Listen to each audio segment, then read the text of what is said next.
Hello everyone, here is your daily stock market update for 11th May 2026. The Indian stock markets continue to trade on a weak note today.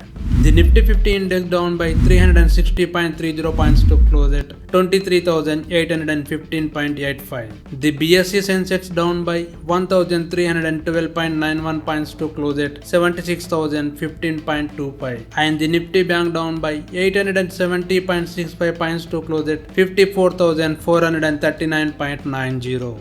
Among the Nifty sectoral indices, Healthcare Index, Pharma and FMCG closed in the green, while all other sectors ended in the red.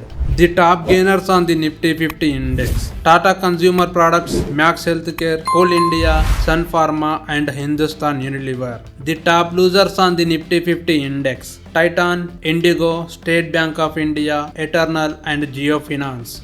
On the NSE, 3,422 stocks were active during the day. Out of these, 963 advanced while 2,366 declined. 93 stocks closed unchanged. Let us take a look at market news. Tata Consumer Products has approved a 160 crore capital investment to set up a new 2,000 metric tons instant tea manufacturing plant in India. The expansion comes as existing capacity utilization has reached nearly 90%, with the company planning to complete the project within the next 2 years through internal funding. Shares of Indigo fell more than 4%, while gold jewelry stocks such as Titan Company and Senco Gold dropped up to 10% on 11th May.